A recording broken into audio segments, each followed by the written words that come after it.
તમે એકોક્તિ પણ કરો છો, એકપાત્રી અભિનય પણ કરો છો, આટલી ઉંમરે પણ તમે કરો છો. થોડીક આ વાતો શેર કરો.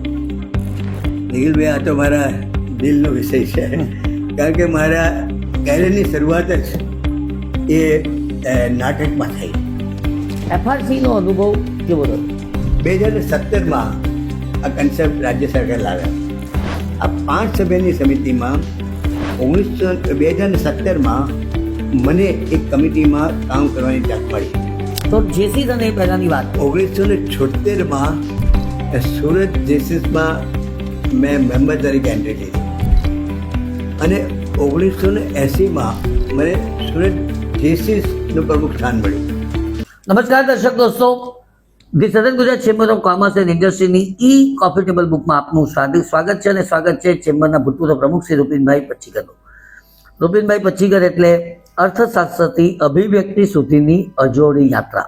ચાર્ટર્ડ એકાઉન્ટન્ટ, અર્થતંત્રના અને અર્થશાસ્ત્રના ઊંડા અભ્યાસો અને સામાજિક ક્ષેત્રના પ્રહરી તરીકે ચેમ્બરમાં નવો પ્રાણ ફૂંકનાર તેજસ્વી સુકાની હંમેશા અમે એમને કહેતા આવ્યા છે. 13મી ડિસેમ્બર 1952ના રોજ જન્મેલા રૂપિનભાઈએ બીકોમ, એલએલબી અને એફસીએની શૈક્ષણિક પદવી પ્રાપ્ત કરી છે. તેમના કાર્યકાળ 1995-96માં તેમણે અભૂતપૂર્વ કામગીરી કરી હતી. તેમના ઉપપ્રમુખ તરીકે શ્રી વસંતભાઈ બચકાનીવાલા, તત્કાલીન પૂર્વ પ્રમુખ તરીકે શ્રી મહેન્દ્રભાઈ કાજીવાલા અને માનદ મંત્રી તરીકે શ્રી પ્રેમકુમાર શારદાએ પોતાની ફરજ બજાવી હતી. ચેમ્બરની તેમની સિદ્ધિઓને વિશેથી વાતથી આજના કાર્યક્રમની શરૂઆત કરીશું.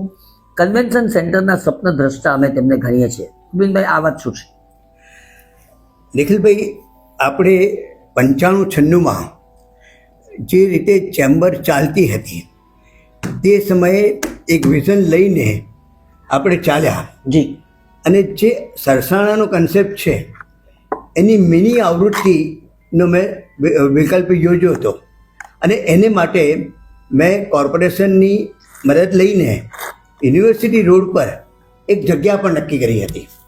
અને એ જગ્યામાં આ એક આખું સંકુલ બનાવવાનું, જે અત્યારે જે છે એક્ઝિબિશન સેન્ટર હોય કે પછી લાઇબ્રેરી હોય, પછી હોલ હોય, પછી ઓડિટોરિયમ હોય, આ બધું એક જ જગ્યાએ આવે એવા આશયથી આપણે કોર્પોરેશન પાસેથી જગ્યા માગી હતી યુનિવર્સિટી રોડ પર. અને એ નજીક હતું, કારણ કે તે વખતે 95-96ના સંદર્ભ તમે વાત કરો તો યુનિવર્સિટી રોડ એ આપણી નજીક કહેવાતો હતો. જી. એટલે ત્યાં મૂકવાનો પ્રયત્ન કર્યો હતો અને લગભગ એમ માનો કે વાત નક્કી થવા આવી હતી. અને પછી કંઈક ને કારણસર વર્ષ બદલાઈ જાય અને સુકાની બદલાઈ જાય તો પછી ક્યાં ચાલ્યું તે ખબર નહીં પડી. પણ એ કન્સેપ્ટ આ જે અત્યારે સરસાણાનો જે કન્સેપ્ટ છે એ ઓરિજિનલ કન્સેપ્ટ 95-96માં મેં મૂક્યો હતો. એ વિઝન મેં મૂક્યું હતું કે આ એક સેન્ટરમાં જો એક્ઝિબિશન હોય, એક સેન્ટરમાં લાઇબ્રેરી હોય, એક સેન્ટરમાં બીજી સુવિધાઓ હોય, ચેમ્બરની ઓફિસ હોય કે પછી અન્ય સુવિધા હોય કે જેને કારણે લોકો એક જ જગ્યાએ આવે અને ચેમ્બરની પ્રવૃત્તિને આપણે વેગ આપી શકીએ. રાઈટ. દર્શક મિત્રો, ચેમ્બર ઓફ કોમર્સની પ્રવૃત્તિની તેમણે વાત કરી. કરવેરા વિષયક જ્ઞાનકોશ તેઓ છે તેમ કહું તો ખોટું નથી. બજેટ અને કરવેરાના જટિલ વિષયોને વેપારીઓ માટે સરળ બનાવી સેંકડો માર્ગદર્શક પ્રવચનો તેઓએ પોતાના જીવનની અંદર આપ્યા છે. અને ચેમ્બરના માધ્યમ દ્વારા પણ તેમણે આ જ્ઞાનના પ્રસાર અને પ્રચારમાં ખૂબ અગત્યની ભૂમિકા ભજવી છે. રૂપિનભાઈ, કરવેરા વિશે વાત સીએ સાથે કરવી આમ તો એનો કોઈ બહુ અર્થ નથી, પણ તમે કંઈક વિશેષ રસ લઈને આ વાતો તે સમયમાં પણ કરી હતી ને આજે પણ કરી રહ્યા છો, એ વાત સમજાવો. નિખિલભાઈ, એકચ્યુઅલી આપણે ત્યાં ઇન્કમટેક્સ એ ટેક્સેશનનો હાર્દ છે. કારણ કે ઇન્કમટેક્સ એક એવો વિષય છે કે જેમાંથી સરકાર તમારા ગજવામાંથી પૈસા લઈ જાય છે. સામાન્ય રીતે કોમોડિટી પર જ્યારે એક્સાઇઝ ડ્યુટી લાગતી હોય તો આપણે એમ માનીએ કે ભાઈ એક્સાઇઝ ડ્યુટીને કારણે ભાવ વધારો થાય. એક પ્રોડક્ટ 2 રૂપિયા મળતી હોય, 1 રૂપિયો ટેક્સ લાગે તો એની કોસ્ટ 3 રૂપિયાની થઈ જાય. પણ જ્યાં સુધી ઇન્કમટેક્સનો કાયદો છે ત્યાં તો એણે પોતે આવક કમાઈ હોય એ આવકમાંથી એણે સરકારને રોકડા આપી દેવા પડે.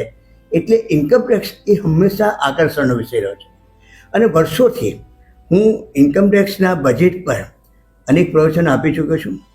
દરેક ઘણા શહેરોમાં આપી ચૂક્યો છું, ઘણા ગામડાઓમાં આપી ચૂક્યો છું. એટલું નહીં, ચેમ્બરમાં તો આપણે ત્યાં ખ્યાલ છે કે બજેટના સમયે આપણે બજેટનું વિશ્લેષણ થતું હોય ત્યારે એ વિદેશના વિશ્લેષણમાં પણ મારો કંઈક ને કંઈક યોગદાન રહેશે. એક વિશેષ વાત મારે એ કરવી છે કે મારા વર્ષમાં 95-96માં મેં ઇન્કમટેક્સનો સપ્તાહ ઉજવેલો. એટલે ઇન્કમટેક્સના કાયદાને જુદા જુદા સેક્શનમાં મૂકીને પછી બિઝનેસ ઇન્કમ હોય, બિઝનેસ એક્સપેન્ડિચર હોય, કેપિટલ ગેઇન ટેક્સ હોય, short term capital gain tax, long term capital, આ બધા વિષયોને લઈને આપણે એક સપ્તાહ પૂછો અને આપણે એજ્યુકેટ કર્યા લોકોને કે ભાઈ કઈ રીતે આમાં તમારે ધ્યાન રાખવું પડે. એટલે જે એજ્યુકેશનની પ્રવૃત્તિ ખાસ કરીને ઇન્કમટેક્સના વિષયમાં તે આપણે કરી હતી અને પહેલીવાર હું એમ કહી શકું કે ચેમ્બર ઓફ કોમર્સમાં આપણે આ સપ્તાહ છું ઇન્કમટેક્સ જ્ઞાન સપ્તાહ. જી મિત્રો, તેઓ સપ્તાહના માણસ છે એટલે હમણાં પણ છેલ્લા 5 વર્ષથી તેઓ કેટલાક નવા ગણિતો ચેમ્બરને સમજાવી રહ્યા છે. મારા કાર્યકાળ દરમિયાન જીવનનું ગણિત નામનો એક 8 દિવસનો કાર્યક્રમ અમે કર્યો હતો. આ વિવિધ વિષયોના કાર્યક્રમોની વાત રૂબીનભાઈ કરો, એની પાછળની પરિકલ્પનાની વાત કરો, શા માટે? નિખિલભાઈ, અત્યારે જ્યારે આપણે 21મી સદીમાં જીવી રહ્યા છે ત્યારે આપણે ત્યાં વેપાર અને ઉદ્યોગ બહુ ફૂલ્યો ફાલ્યો છે અને જે રીતે અત્યારે ચેમ્બર જે દિશામાં કામ કરી છે તમારા નેતૃત્વ હેઠળ અને ભૂતકાળના પ્રમુખના નેતૃત્વ હેઠળ, તો ધીમે ધીમે ડગલે ને પગલે હરણફાળ ભરતી રહી છે. આ શહેર પણ મને ખ્યાલ છે કે 1973માં શહેરની વસ્તી 4 લાખની હતી, આજે 80 લાખની ઉપર જાય છે.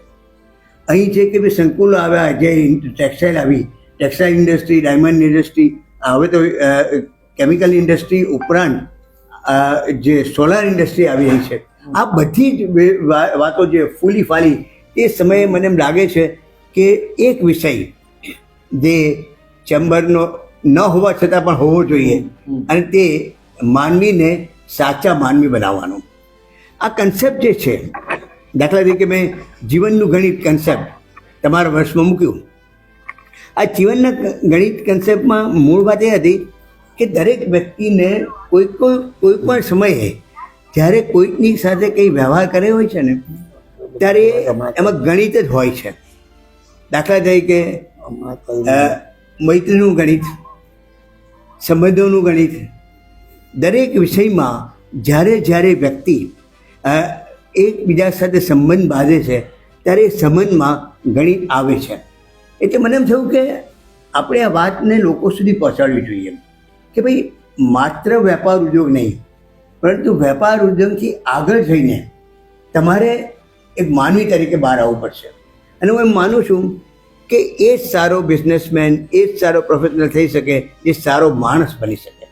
એટલે ચેમ્બરે છેલ્લા 4 વર્ષથી આ પ્રવૃત્તિ હાથ ધરી અને મને આનંદની વાત છે કે ચેમ્બરના બધા પ્રમુખોએ મારા પર વિશ્વાસ રાખીને મને આ શ્રેણી રજૂ કરવાની તક આપી. જી, પહેલી જે શ્રેણી રજૂ કરી ગીતા પંચામૃતમ. એમાં એવું કન્સેપ્ટ મૂક્યું આપણે કે ગીતા એ કોઈ ધર્મનો ગ્રંથ નથી, ગીતા મેનેજમેન્ટનો ગ્રંથ છે, જીવનલક્ષી ગ્રંથ છે.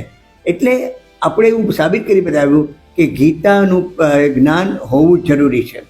ગીતાને આપણે બિઝનેસ મેનેજમેન્ટ તરીકે બી લીધું, ગીતાને આપણે સચ્ચાઈ તરીકે બી લીધું, ગીતાને આપણે સારથી તરીકે લીધું, પણ સૌથી અગત્યની વાત કે ગીતા એ જીવન ગ્રંથ છે એવું સાબિત કરવાનો આપણે પુરવાર કર્યો. જી, બીજે વર્ષે આપણે નીતિ લીધી. પહેલે વર્ષે કૃષ્ણની વાત કરી, ગીતાની વાત કરી, ભગવદ્ ગીતાની વાત કરી. બીજે વર્ષે આપણે રામની નીતિ, કૃષ્ણની નીતિ, ચાણક્યની નીતિ, મહાવીર નીતિ, બુદ્ધની નીતિ, આ બધી નીતિઓ કે એ લોકોએ આ બધા મહાનુભાવો છે.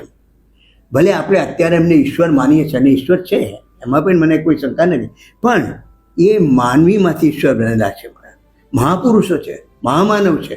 એટલે હું માનું છું કે કૃષ્ણ પણ જન્મ્યા હતા, રામ પણ જન્મ્યા હતા, મહાવીર પણ જન્મ્યા હતા, બુદ્ધ પણ જન્મ્યા હતા, ચાણક્ય પણ જન્મ્યા હતા. આ બધાએ પોતાના વિષયમાં કંઈક એવી વાતો કરી કે જેને કારણે આપણે હજુ પણ એને યાદ કરીએ છીએ અને જ્ઞાની પુરુષ તરીકે તો યાદ કરીએ અને રામ અને કૃષ્ણને તો આપણે પ્રભુ તરીકે યાદ કરીએ છીએ. તો આ જે પ્રભુએ જે 5 ચીજો છે એ પ્રભુએ 5 જે ચીજો છે ને માત્ર ધર્મની વાત નથી કરી.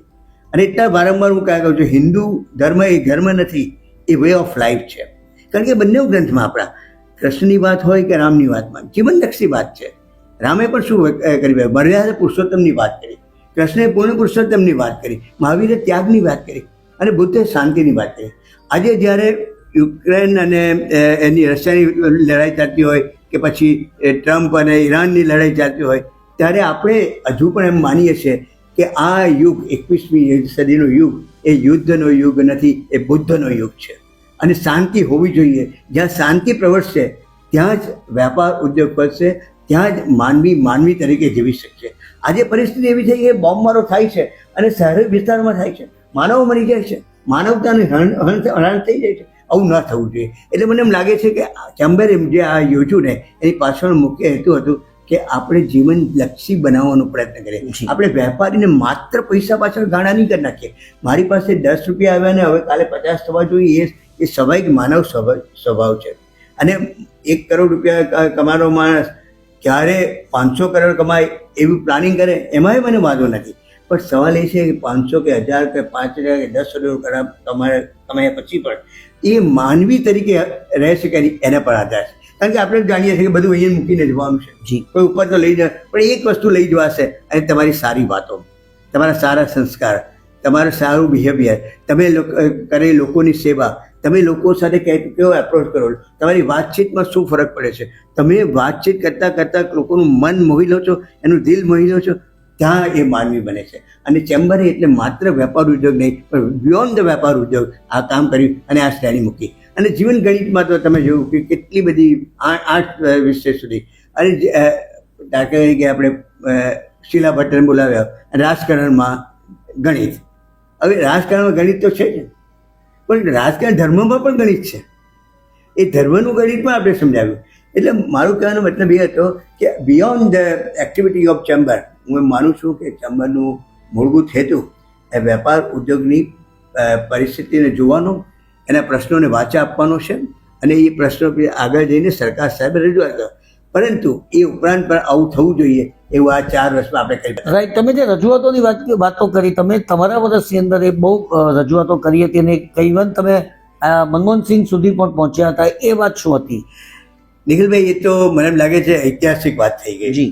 કારણ કે આ ચેમ્બરના ઇતિહાસમાં પહેલી વાર એક 22 ઇન્ડસ્ટ્રીયલિસ્ટનું ડેલિગેશન લઈને હું ફાઇનાન્સ મિનિસ્ટરને ત્યાં ગયો હતો. Doctor Manmohan Singh was finance minister. અને અમે રજૂઆત કરી, મને 20 મિનિટનો સમય આપવામાં આવ્યો હતો અને આપણે સામાન્ય રીતે આ ઇન્કમટેક્સ અને એક્સાઇઝની ડ્યુટીની રજૂઆત કરવાની હતી. તે વખતે યાન પરની એક્સાઇઝ ડ્યુટી 45% હતી.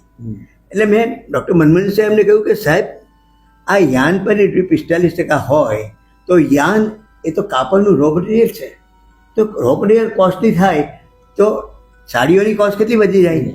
એટલે અમારી સાડીઓ વેચાતી નથી, અમારું કાપડ વેચાતું નથી. મનમોહનસિંહ સાહેબે 20 મિનિટની રજૂઆત પછી એમ કહ્યું હતું કે રૂપિનભાઈ ઇસ દફા દેખેંગે. અને નિખિલભાઈ, મને જણાવતા ખૂબ આનંદ થાય છે કે મારી એ રજૂઆત પર ડૉક્ટર મનમોહન સાહેબે તે વર્ષે યાન પરની ડ્યુટી 45% ઘટાડીને 25 કરી હતી. 20%નો ફાયદો આ શહેરના ઇન્ડસ્ટ્રીયલિસ્ટને, યાનના વેપારીઓને, કાપડ ઉદ્યોગને થયો, એનો હજુ પણ મને આનંદ છે. દર્શક મિત્રો, આવા વ્યવસ્થિત રજૂઆત કરનાર અસરકારક વ્યક્તિત્વ ચેમ્બરના પ્રમુખ હોય તો ચેમ્બરને તો ફાયદો થાય, સમાજને પણ ફાયદો થાય, ટ્રેડ અને ઇન્ડસ્ટ્રીને પણ ફાયદો થાય. એમણે જે ગણિતોની વાત કરી, એ ગણિતની અંદર મૂળભૂત રીતે તેમના સંસ્કારો છુપાયેલા છે અને એટલે એ સંસ્કારો વિશે પણ વાત કરીશું. કળા જગતના માણસ છે એટલે કળા જગતના માણસ તરીકે સંવેદનાઓ ભરચક એમનામાં હોય, એમના વ્યક્તિત્વમાં હોય. તો આ કળા જગતની તમારી જે ભાવના છે, તમારી કારકિર્દી છે, રાષ્ટ્રીય ભાવના ચેતનાને જાગૃત કરનારું તમારી પાસે એક મંચ પણ છે. તમે એક સંસ્થાના અત્યારે સર્વે સર્વા પણ છો, રાષ્ટ્રીય કલા કેન્દ્રના. તમે એકોક્તિ પણ કરો છો, એકપાત્રી અભિનય પણ કરો છો, આટલી ઉંમરે પણ તમે કરો છો. થોડીક આ વાતો શેર કરો. નિખિલભાઈ, આ તો મારા દિલનો વિષય છે. કારણ કે મારા કેરિયરની શરૂઆત જ એ નાટકમાં થઈ. એક બહુ નાનો પ્રસંગ ગયો હતો જી, કે જેણે મને ઝંઝોળી નાખેલો. હું પહેલાં સામૂહિક પ્રવૃત્તિઓમાં ભાગ લેતો હતો, રાસ, ગરબા, નૃત્ય બધામાં. એકવાર એક સ્કૂલના અમારા ગેધરિંગમાં રંગપંચમાં હું દાખલ થવા જતો હતો તો પેલા ભાઈએ મને અટકાવ્યો કે પાસ લાવો. મેં કહ્યું, ભાઈ મારી પાસે પાસ તો નથી. એવામાં મારી પાછળ મારો મિત્ર નરેશ કાપડિયા આવ્યા. નરેશ કાપડિયા ડ્રામામાં ભાગ લે. નરેશને બધા ઓળખે. એટલે નરેશે કીધું, ભાઈ આ 14 આઈટમ છે ને ગેધરિંગમાંથી 12 આઈટમમાં આ લીડ કરે છે, પહેલો નીકળે છે, ડિરેક્ટ કરે છે, અને જવા દે. અને મને એન્ટ્રી મળેલી. આ નાની વાત મને બહુ ટચ કરી ગઈ. એટલે મેં બીજે વર્ષે 9મા ધોરણમાં મેં મારા સાહેબને કહ્યું જૈન સ્કૂલમાં કે સાહેબ, મારે કોઈ ગરબા, કોઈ નૃત્ય, કોઈ રાસ કરવા નથી. મને નાટકમાં ચાન્સ આપો. હા. હવે એ સમયે બે નાટક હતા. એક ઊંધું દૂરબીન નામનો નાટક હતો અને બીજો પાગલ નાટક હતો, પાગલ હિન્દી હતો. તો એ જે ઊંધું દૂરબીન નાટક હતો ને તેમાં એક સ્ત્રીનું પાત્ર હતું. હવે જૈન સ્કૂલ તો વિદ્યાર્થીઓની સ્કૂલ, કુમારોની સ્કૂલ, એટલે પાત્ર કરવા તૈયાર કોણ થાય? એટલે મેં ચેલેન્જ મેં સાહેબ હું સ્ત્રી પાત્ર કરીશ, પણ મારી એક શરત છે કે તમારે મને પાગલ નાટકમાં સારો રોલ આપવાનો, મેઇન રોલ. અને એ ડીલ થયું. સાહેબ માનશો નહીં, પાગલ નાટકથી જે અમે ઉડાન ભરી છે એ ઉડાન એટલી બધી થઈ કે આખરે આખું દાયકો ગુજરાત રાજ્યના અનેક શહેરોમાં, ગામડાઓમાં, સિમલા ગેટી થિયેટરમાં, મુંબઈ સન્મુખાન હોલમાં નાટકો પુષ્કળ કર્યા 10 વર્ષ સુધી. 1973માં મને વીર નર્મદ દક્ષિણ ગુજરાત યુનિવર્સિટીનો બેસ્ટ એક્ટરનો પ્રાઇઝ મળ્યો, બેસ્ટ ડિરેક્ટરનું પ્રાઇઝ મળ્યું. નોટ ઓનલી દેટ, 1978માં મને ગુજરાત રાજ્ય નૃત્ય નાટ્ય અકાદમીનો બેસ્ટ એક્ટરનો પ્રાઇઝ મળ્યો. અને એ બેસ્ટ એક્ટરનો પ્રાઇઝ તો મને ને પરેશ રાવલને સાથે મળ્યું હતું. પણ પછી તે જ વર્ષે હું સીએ થઈ ગયો. એટલે પછી મારે બ્રેક રાખવી, કારણ કે પ્રોફેશનલ કમિટમેન્ટ એટલા બધા હતા કે એને કારણે છેલ્લું નાટક મેં 1980માં ગ્લાસ મેનેજરી કાચનું ઘર કર્યો, હીરો તરીકે, ડિરેક્ટરે. પછી નાટક અટકાવ્યા હતા. પણ આજે 45 વર્ષના ગેપ પછી ફરી પાછો નાટકનો જીવ ઊભો થયો. એટલે હમણાં મેં 2 મોનોક્ટિંગ કરી. એક તો ગેલેલિયો કરી અને બીજી માલવપતિ મૂંઝ, કનૈયાલાલ મુનશીની નવલકથા માલવપતિ મૂંઝ. કનૈયાલાલ મુનશીની નવલકથા પૃથ્વી વલ્લભ પર આધારિત આ માલવપતિ મૂંઝનું કેરેક્ટર છે.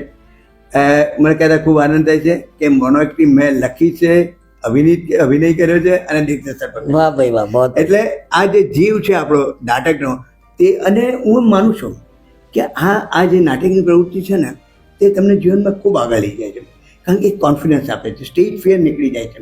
તમે માનશો નહીં, હું જ્યારે સાર્વજનિક એજ્યુકેશન સોસાયટીનો ચેરમેન હતો 2007થી 2009માં, તો મેં પાઠ્યપુસ્તક આધારિત નાટ્ય પ્રવૃત્તિ ચાલુ કરી, નાટ્ય સ્પર્ધા કરેલી. એમાં હું વાત એ છે કે સાયન્સના પાઠ એમ કે નાટકનું રૂપાંતર કરો, એનું મંચન કરો, ગુજરાતીના પાઠ, ઇતિહાસના પાઠ, આ બધું નાટ્યનું મંચન કરાવીને એની સ્પર્ધા કરી. એટલે નાટ્ય પ્રવૃત્તિ દ્વારા આપણે એજ્યુકેશન આપવાનું પ્રયત્ન, એજ્યુકેશન થ્રુ થિયેટર એ સાર્વજનિક એજ્યુકેશન સોસાયટીમાં મેં ચાલુ કરેલું. એટલે આવી બધી પ્રવૃત્તિઓને કારણે ખૂબ મજા આવી. તેવું સાર્વજનિકમાં એક બીજી મોટી વાત થયેલી હતી, 1 થી 7 ધોરણની કવિતા. હવે આપણે ત્યાં તમે જાણો કે ફિલ્મી સોંગો બધાને યાદ રહી જાય, ઓમ શાંતિ ઓમ ગાતા લોકો હોય, પણ આપણો વિદ્યાર્થી દલપત કે એની કવિતાઓ નહીં ગાય, નાનાલાલની. એટલે મેં એમ કહ્યું કે ભાઈ 1 થી 7 ધોરણની ગુજરાતી ભાષાની આપણી કવિતાઓ એને સંગીતમાં ખંડારો. એટલે 7 સંગીતકારો ભેગા કર્યા અને એક ધોરણ એને આપી દીધું. આ 7 સંગીતકારોએ 7 ધોરણની સીડી બનાવી અને એ સીડીનું વિમોચન આપણે કરાવ્યું યશસ્ચંદ્ર પાસે કરાવ્યું, સિદ્ધાંશુભાઈ પાસે. અને મને આનંદ એ વાતનો છે કે એ સીડી જે 7 કવિતાની બનીને એ એટલી બધી લોકભવ્ય થઈ કે આપણા વિદ્યાર્થીઓ ગાતા થઈ ગયા, કવિતાઓ ગાતા થઈ ગયા.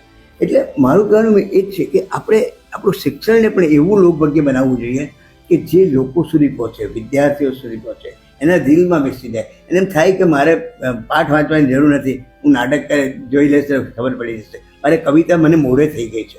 આ જે બધી વાતો છે તે, અને એ સીડીઓ 7 સીડીઓ મેં 30 રૂપિયાની એક સીડી તરીકે વેચેલી વિદ્યાર્થીઓમાં, કારણ કે મફતની કોઈ કિંમત નહીં.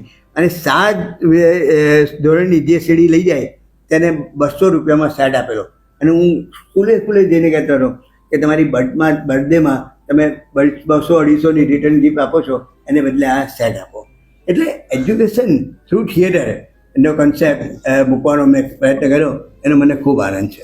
રાઈટ મિત્રો, રૂપિનભાઈ જે વાતનો ઉલ્લેખ કરતા હતા તે સાર્વજનિક એજ્યુકેશન સોસાયટી સુરતની સૌથી જૂની એવી શૈક્ષણિક સંસ્થા જે હવે પ્રાઇવેટ યુનિવર્સિટી પણ પોતાની ચલાવે છે.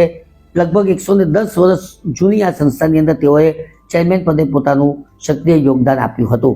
હજુ તો ઘણી વાતો તેમની સાથે બાકી છે, કારણ કે એમણે ચાર્ટર્ડ એકાઉન્ટન્ટ એસોસિએશન માટે પણ બહુ કામ કર્યું છે, જુનિયર ચેમ્બરમાંથી તાલીમ પણ લીધી છે. જુનિયર ચેમ્બરનો પ્રશ્ન હું છેલ્લે પૂછીશ. આ ઉપરાંત નગર પ્રાથમિક શિક્ષણ સમિતિના ચેરમેન તરીકે પછી FRCની કમિટી તરીકે આ બધી જ જગ્યા ઉપર એમણે પોતાનું 100% નહીં 200% પ્રદાન કર્યું છે. FRCનો અનુભવ કેવો રહ્યો? નિખિલભાઈ, એ પહેલા આપણે જે સાર્વજનિકનો એક અગત્યનો મુદ્દો લઈએ, સાર્વજનિકનો મારું માનવું છે સાર્વજનિકમાં બીજું સૌથી મોટું પ્રદાન મારું એ છે કે KP કોમર્સના પ્રિમાઇસીસમાં ઇવનિંગ કોમર્સ કોલેજ ચાલુ કરી. હવે તમે જાણો છો કે આપણી બધી કોલેજો, એ કોલેજો 4 કલાક માટે ચાલે. આટલી બધી કરોડોની પ્રિમાઇસીસ અને માત્ર 4 કલાક માટે કોલેજ ચાલે એ કઈ રીતે ચાલે? એટલે આ ઇવનિંગ કોમર્સ કોલેજ, એમાં કન્સેપ્ટ એ હતો કે નોકરિયાત વર્ગને ક્લાસરૂમનું શિક્ષણ મળે. મને આનંદ એ વાતનો છે કે 2008માં મેં ઇવનિંગ કોમર્સ કોલેજની સ્થાપના કરી. દક્ષિણ ગુજરાત યુનિવર્સિટી સાથેનું એફિલિએશન થયું અને આજે 1500 જેટલા વિદ્યાર્થીઓ ઇંગ્લિશ અને ગુજરાતી મીડિયમમાં BCom થઈ રહ્યા છે. આ મોટામાં મોટું પ્રદાન એમ લાગે છે સાર્વજનિકનું મારું થાય છે. જ્યાં સુધી તમે FRCની વાત કરી, ફી રેગ્યુલેટરી કમિટી એક કન્સેપ્ટ, એ કાંટાનો તાજ પણ હતો, બહુ મોટો કાંટો. 2017માં આ કન્સેપ્ટ રાજ્ય સરકાર લાવ્યા અને એમણે 4 ઝોનલ કમિટી બનાવી. એની સુરતની ઝોનલ કમિટી હતી, તેમાં એના ચેરમેન તરીકે ડિસ્ટ્રિક્ટ સેશન જજ હતા અને એક ચાર્ટર એકાઉન્ટન્ટ, એક એજ્યુકેશનાલિસ્ટ, એક મેનેજમેન્ટના માણસ અને એક આર્કિટેક્ટ, આમ 4 સભ્ય હતા.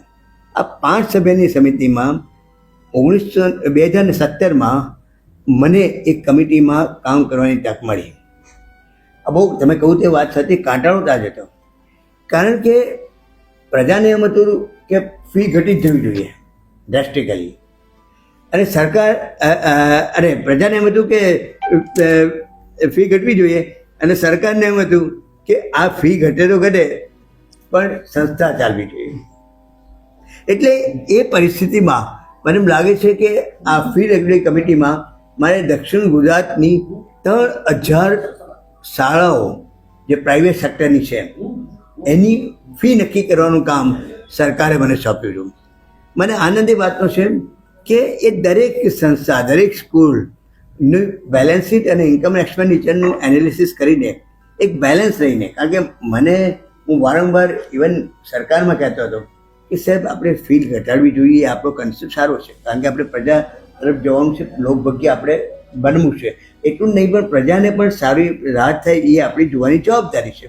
આમ છતાં પણ એક સંસ્થા ચાલે એટલું તો ફી એને મળવી જોઈએ. એટલે એની ઇન્કમ એક્સપેન્ડિચર, એનું બેલેન્સ શીટનું એનાલિસિસ કરીને એની ફી નક્કી કરવાનું કામ આ કમિટીએ કર્યું. અને આ જે આંકડાકીય વાત હતી, એ ઇન્કમ એક્સપેન્ડિચર હોય કે બેલેન્સ શીટ હોય, એ આખરે ચાર્ટર્ડ એકાઉન્ટન્ટને ફાળે જતી હતી. એટલે મારી જવાબદારી વધી જતી હતી. પણ એ તમે કહું તેમ એક દોરડા પર તમે લાકડી લઈને ચાલતો હોય એવી પરિસ્થિતિ, બહુ અઘરું કામ હતું. પણ એ અઘરું કાર્ય તમે સરળ બનાવ્યું.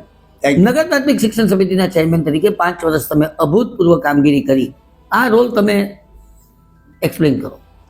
નિખિલભાઈ, મને કહેતા ખૂબ આનંદ થાય છે કે આ એસાઇનમેન્ટ મને મોદી સાહેબે આપેલું હતું. આ એસાઇનમેન્ટ જ્યારે મને મળ્યું ત્યારે મને ખ્યાલ નહોતો, હું ક્યારે નગર પ્રાથમિક શિક્ષણ સમિતિની શાળામાં ગયો નહોતો.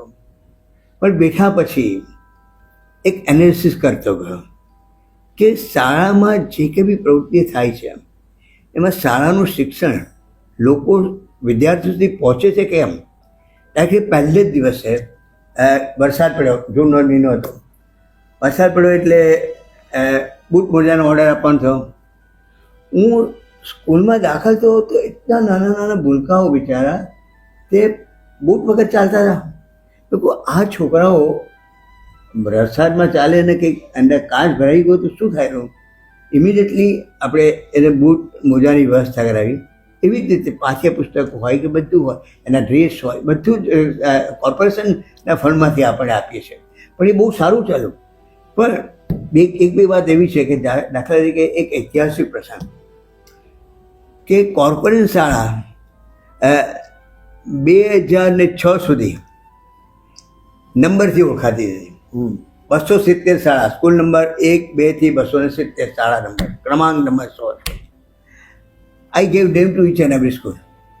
And the naming ceremony was performed by Modi Sahib.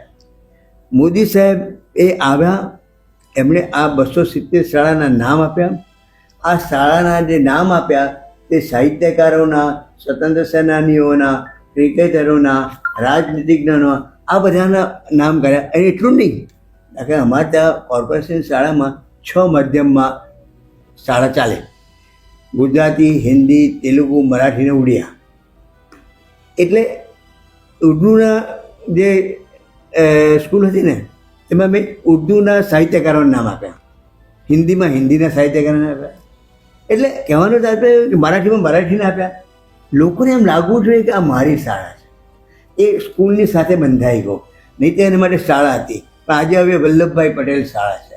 It makes lot of not only at. એ 6 માધ્યમમાં આપણે શિક્ષણ આપતા હતા. મેં એક વધારાનું માધ્યમ ઉમેર્યું કોર્પોરેટ શાળામાં, અને તે ઇંગ્લિશ મીડિયમ. ઇંગ્લિશ મીડિયમમાં કોર્પોરેશન શાળા આ એજ્યુકેશન આપે એ કન્સેપ્ટ કોઈને નહોતો. અને મેં મોદી સાહેબને કહ્યું હતું કે સાહેબ આ સારી વાત છે કે આપણે એ લોકોને માતૃભાષામાં ભણાવીશું, પણ તેલુગુ કે ઉડિયામાં ગુજરાતમાં 7મા ધોરણ સુધી ભણવામાં આવે છે, એ 8મા ધોરણમાં જાય તો કઈ ભાષામાં જાય?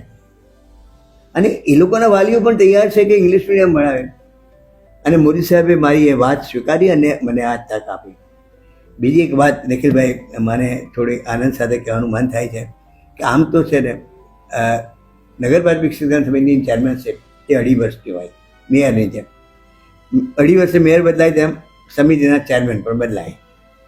પણ મને મોદી સાહેબે 5.5 વર્ષ આપ્યા, કારણ કે એમને વિશ્વાસ પડી ગયો. શિક્ષકોનું કવિ સંમેલન કોઈએ નહોતું કર્યું, આપણે કર્યું. શિક્ષકોમાં 22 કવિઓ હોય અને મંચ આપવામાં આવે. સાંસ્કૃતિક વર્તુળો ચાલુ થઈ ગયા, સંગીત અને કલ્ચરલ એક્ટિવિટી ચાલુ થઈ ગઈ. આ બધી વાતો એ કારણે અચ્છા, હું ઇસરોના સાયન્ટિસ્ટને લઈ આવેલો નગરપાલિકા ક્ષેત્રમાં, અને ગાંધી સ્મૃતિ વનમાં એ ઇસરોના સાયન્ટિસ્ટે પ્લેન, ત્યાં આગળ નાનું પ્લેન એ ઉડાવ્યું. છોકરાઓ ગાંડા થઈ ગયા. એટલે સવાલ એ છે, સાયન્ટિસ્ટ સાથે મળવાનું મૂકવું, એની સાથે વાર્તાલાપ કરવાનું મૂકવું, અને સાયન્સમાં આપણે ઈસરો શું કામ કરે છે એ જાણવાનું કામ આપણે નગરપાલિકા ક્ષેત્રમાં મેં કર્યું. અને એનું મને આનંદ. બીજું એક સૌથી અગત્યની વાત, દસ્તક આપી શાળાઓ, 24 શાળાઓ દસ્તક આપી. મેં એક MOU બનાવ્યું છે, અને MOU કોર્પોરેશન પાસ થયેલું છે. એ MOUમાં બહુ સ્પષ્ટપણે મેં લખ્યું છે કે આમાં તમારે એક પણ પૈસો રોકડા કે ચેક નગરપાલિકા શિક્ષણ સમિતિને આપવાનું નથી. તમારે આ સુવિધાઓ જે લગભગ 18 લાખની થાય છે એ સીધી ત્યાં મૂકવાની છે. કોમ્પ્યુટર લેબ ઊભી કરવાની છે, લાઇબ્રેરી ઊભી કરવાની છે, ઔષધિના બાગ ઊભા કરવાના છે. ઔષધિના બાગની ઉપર તમારે બોર્ડ મારવાના છે કે આ ઔષધિ આ રોગના નિદાન માટે કામ લાગે છે. આ બધી વાતો, ચિત્રકળા, બુક, લાઇબ્રેરી, વાંચન, રીડિંગ રૂમ, આ જે બધું થયું, અને કોમ્પ્યુટર લેબો થઈ ગઈ. એને કારણે કોર્પોરેશન શાળામાં એક આપણે જોયું છે, સાર્વજનિક એજ્યુકેશન સોસાયટીમાં આપણે કામ કરેલું છે. સાર્વજનિકમાં જે પ્રાઇવેટ સેક્ટરમાં જે સુવિધાઓ મળે એ બધી સુવિધા મેં કોર્પોરેટ સ્કૂલોમાં આપવાનો પ્રયત્ન કર્યો, અને તેમાં આ 24 મહાનુભાવોએ એ શાળા દત્તક લીધી. મને કહેતા ખૂબ આનંદ થાય છે કે જ્યારે પહેલી વાર શાળા વરાછાની 276 નંબરની શાળા એ વલ્લભભાઈ સવાણીએ લીધી.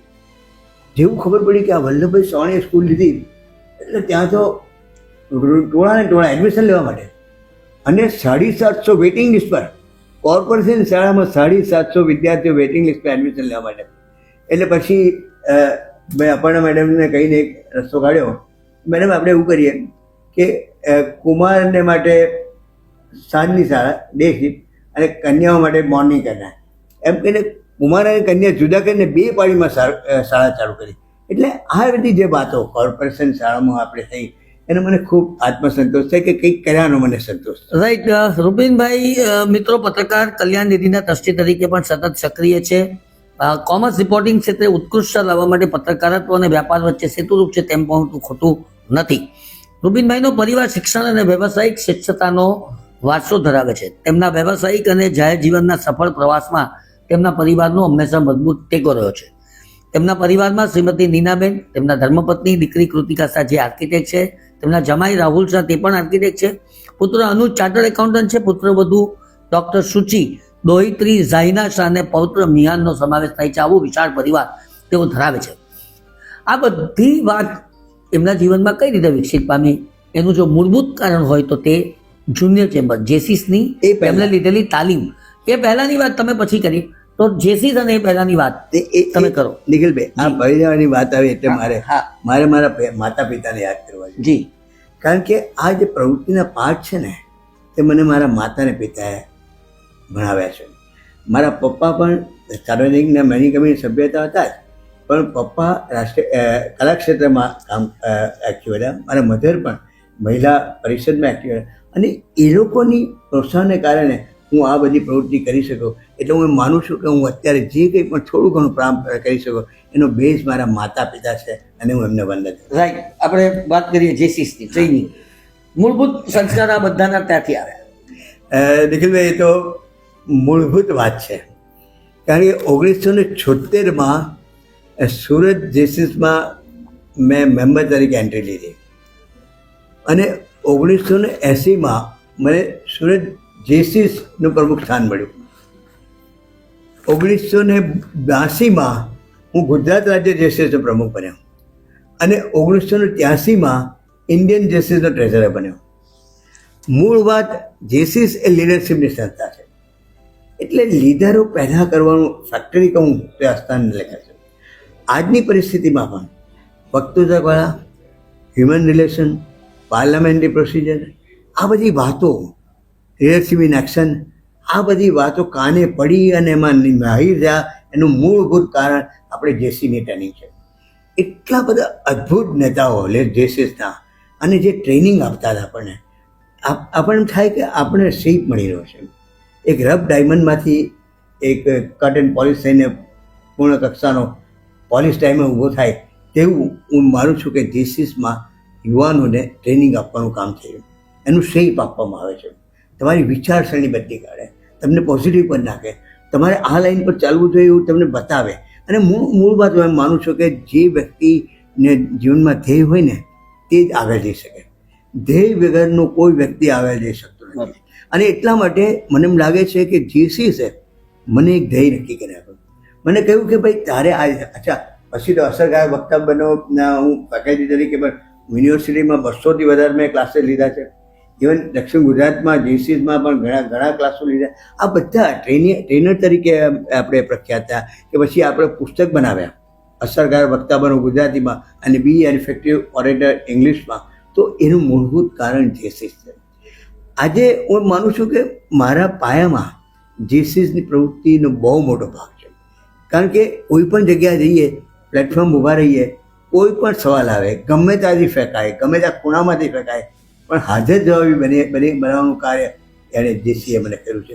ત્યારે જવાબ આવી જાય, સ્પોન્ટેનિયસ આવી જાય. એ ઉપરવાળાની કૃપા છે, એ જેસીસની ટ્રેનિંગ છે. અને એટલા માટે હું માનું છું કે જેસીસ જે કામ કરે છે તે અદ્ભુત કામ કરી છે. જેસીસ લોકોને હીરા બનાવવાનું કામ કરે છે, એને એક પ્લેટફોર્મ પૂરું પાડવાનું કામ કરે છે, એને 100% એની આત્મવિશ્વાસ વધારવાનું કામ કરે છે. અને એટલે મને જેસીસ બહુ ગમે છે. મિત્રો, રૂબીનભાઈની સાથેની વાતનો અંત લાવે તે પહેલા એમની પુસ્તક રુચિ વિશે પણ જાણવાનો પ્રયત્ન કરીએ. રૂબીનભાઈ, આ વાત શું છે? નિખિલભાઈ, મેં 5 પુસ્તકો લખ્યા છે. મારા 3 પુસ્તકો ગુજરાતીમાં છે. અસરકારક વક્તા બનો, જીવનનું સત્ય અને મારે સફળ થવું છે. આ મોટિવેશન બુક છે અને એ બધા સાહિત્ય સંગમે પ્રકાશિત કર્યા છે. અને મારા 2 પુસ્તક છે. એમાં એક ઇંગ્લિશમાં છે બી એન ઇફેક્ટિવ ઓરેટર અને મુझे भी कुछ कहना है. એ મારી યુટ્યુબ ચેનલ ચાલે છે, તેનું હિન્દીમાં પ્રિન્ટ વર્ઝન છે. એટલે આ 5 પુસ્તકો લખાયા છે. આજે યુટ્યુબ ચેનલમાં 100 જેટલા એપિસોડ મેં કર્યા છે. એમાં 100 વિષયો પર મેં 5 થી 7 મિનિટ હિન્દીમાં બોલ્યો છું. કારણ કે હું સીએના વિદ્યાર્થીઓને ભણાવવા જાઉં છું ઇફેક્ટિવ કોમ્યુનિકેશન, અને ત્યાં વધારે પડતા વિદ્યાર્થીઓ હિન્દી ભાષી હોય છે. એટલે મેં એવું મુનાસિબ જમ્યું કે આપણે આ એપિસોડ હિન્દીમાં કરવા, એટલે ચેનલ મેં હિન્દીમાં કરી. મુझे भी कुछ कहना है. આનંદ એ વાતનો છે કે એને પણ ખૂબ સારો પ્રતિસાદ મળ્યો છે. રાઈટ. સીએની વાત કરી તો સીએ ઇન્સ્ટિટ્યૂટને ઊભી કરવામાં પણ તમારો બહુ મોટો વારો છે એવું સાંભળ્યું છે. નિખિલભાઈ, એમાં તો સૌથી મોટી વાત એ છે કે હું સીએના સુરત બ્રાન્ચના ચેરમેન તરીકે I was the first person elected in Western Region Council of the Institute of Chartered Accountants in India. I was elected for 2 terms. પહેલી ટર્મ હું ટ્રેઝરર ઓફ Western Region હતો, સેકન્ડ ટર્મમાં વાઇસ ચેરમેન હતો. પણ મને કહેતા ખૂબ આનંદ થાય છે નિખિલભાઈ કે વાઇસ ચેરમેન હતું ને ત્યારે 1987ની વાત છે. તે વખતે સુરતમાં એક્ઝામિનેશન સેન્ટર નહોતું. એટલે હું વાઇસ પ્રેસિડેન્ટ બન્યો તો મેં ઇન્સ્ટિટ્યૂટના પ્રેસિડેન્ટ કીધું કે સાહેબ મારી એવી ઈચ્છા છે કે સુરતમાં એક્ઝામિનેશન સેન્ટર આવે. એમણે કહ્યું કે તમારી પાસે નંબર જ ક્યાં છે, તમારા સ્ટુડન્ટ ક્યાં, તમારા સીએ જ તમે 172 છો, તો તમે 300 વિદ્યાર્થી કઈ રીતે લાવશો? I gave him a challenge. મેં કહ્યું સાહેબ એવી રીતે matter of cost I bear it, પણ તમે મને આ કરવા દો. 1987માં પહેલી વાર સુરતમાં મારા રિપ્રેઝન્ટેશનને પગલે એક્ઝામિનેશન સેન્ટર સુરતનું આવ્યું, સીએનું એક્ઝામિનેશન સેન્ટર. અને આજે નિખિલભાઈ 20,000 વિદ્યાર્થીઓ સુરતના એક્ઝામિનેશન સેન્ટરમાં એપિયર થાય છે. નોટ ઓનલી ડેટ, 1 થી 5 ઓલ ઇન્ડિયા રેન્ક આવે છે ને, એમ 5 સીએના સ્ટુડન્ટ સુરતના હોય છે. એટલે જ્યાં ગયા નિખિલભાઈ આપણને સંતોષ એ વાતનો છે, કંઈક એવું મૂકતા ગયા છે કે જેને કારણે સમાજને ફાયદો થયો છે, યુવાનોને ફાયદો થયો છે. રાઈટ. તો સંતોષથી ભરચક અને આત્મવિશ્વાસથી સબર એવા રૂપિનભાઈ સાથેનો આ એપિસોડ સમાપ્ત કરીએ. રૂપિનભાઈ આપનો ખૂબ ખૂબ આભાર. નિખિલભાઈ આપનો પણ ખૂબ ખૂબ આભાર. આપણે જે રીતે સવાલ ઊભા કર્યા એને કારણે મને જવાબ આપવાની મજા પડી.